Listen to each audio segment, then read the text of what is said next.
ஆசீர்வதிக்கும் தேவன் நம்மை ஆசீர்வதிப்பாரே.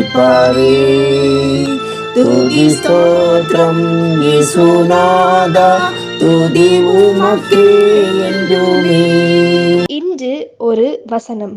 கர்த்தரிடத்தில் கிருபையும் அவரிடத்தில் திரளான மீட்பும் உண்டு. சங்கீதம் 137. அன்புக்குரியவர்களே, இயேசு கிறிஸ்துவின் வல்லமையுள்ள நாமத்தினால் உங்களை வாழ்த்துகிறோம், ஆசீர்வதிக்கிறோம். நாம் உண்மை இல்லாதவர்களாய் இருந்தாலும் அவர் உண்மை உள்ளவராய் இருக்கிறார் என்று வேதம் கூறுகிறது. நாம் பல வேளைகளில் உலக பிரகாரமான ஆசைகளுக்கும் நம்மை விட்டு கொடுத்து விடுகிறோம். மற்றவர்களை அன்போடும் தயவோடும் நடத்தாமல் இருந்திருக்கிறோம். தேவனுடைய கட்டளைக்கு கீழ்ப்படியாமல் இருந்திருக்கிறோம். உலக பிரகாரமான ஆசைகளுக்கு நமது இடத்தில் இடம் கொடுக்கிறோம். இவ்வாறு ஆண்டவருக்கு பிரியமில்லாத காரியங்களை செய்து உண்மை இல்லாதவர்களாக இருக்கிறோம்.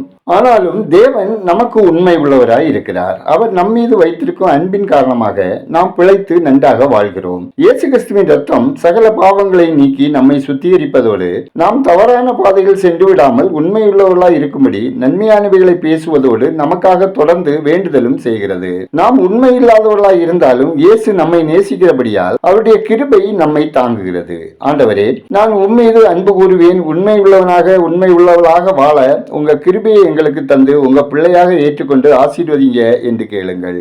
அவர் உங்களை அரவணைத்து ஏற்றுக்கொள்ளுவார். நாம் ஜெபிப்போம். அன்பின் பரலோக பிதாவே, ஆசீர்வாதமான இந்த நாளுக்காய், இந்த நாளின் வசனத்துக்காய் நன்றி சொல்கிறோம். அப்பா, எங்கள் உள்ளத்தில் இருக்கும் பயத்தின் ஆவியை எடுத்து போடும். இப்பொழுதே உம்முடைய கிருபையை எங்கள் இருதயத்தில் ஊற்றும். நாங்கள் தவறு செய்த ஒவ்வொருவரிடமும் பிழை செய்த காரியங்களுக்காக ஒப்புரவாகும்படி ஏற்ற பலனை எங்களுக்கு தந்தரலும். நாங்கள் எங்க வீட்டை கட்டுவதற்கான எங்கள் வேலையை செய்ய உங்க கிருபை தாங்க. நீ தந்தரலின எல்லா ஆசீர்வாதங்களுக்கும் நன்றி சொல்லுகிறோம். அன்பான தேவனே, எதிர்காலத்தை குறித்து கவலைப்படுகிற மக்களுக்கும் திருப்தி இல்லாமல் பயத்துடன் வாழும் ஒவ்வொருவரின் தத்தளிப்பையும் மாற்றி உங்க வார்த்தையால் தேற்றுங்க.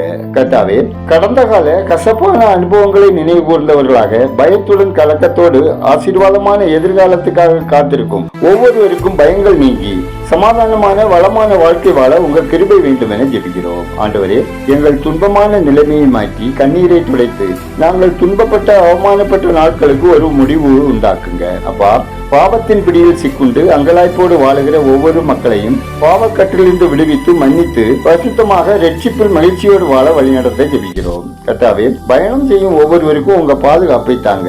ஒவ்வொருவரின் வேலை, தொழில், வியாபாரம், விவசாயம் ஆசீர்வதிக்கப்படவும் நன்மை செய்கிறவர்களாக வாழவும் வழி நடத்துங்க.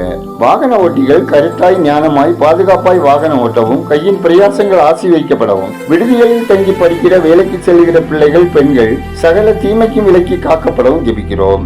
வெளிநாடுகளுக்கு சென்று படிக்கிற, வேலை செய்கிற ஒவ்வொருவரையும் அவர்தம் குடும்பம், பிள்ளைகள் ஆசீர்வதிக்கப்படவும் தெய்வீக பாதுகாப்புடன் வாழவும் உங்க இரக்கம் வேண்டும் என ஜெபிக்கிறோம். எங்கள் தேசம் ஆசீர்வதிக்கப்படவும், மக்கள் கர்த்தரை அறியும் அறிவில் வளரவும், மூட பழக்க வழக்கங்களிலிருந்து விடுதலை பெறவும், அமைதலான வாழ்க்கை வாழவும், ஆட்சியாளர்கள் உண்மையாய் உத்தவமாய் தங்களை பாதுகாத்துக் கொண்டு வளமான தேசத்தை உருவாக்க அனுகிரகம் தாங்க. எங்கள் ஜெபத்தை கேட்டு பதில் தருகிறவரே, உமக்கு நன்றி சொல்லுகிறோம். துதிகனமையுமே உமக்கே செலுத்துகிறோம். இயேசுவின் நாமத்தில் ஜெபிக்கிறோம் எங்கள் ஜெபம் கேளு நல்ல பிதாவே. ஆமென்.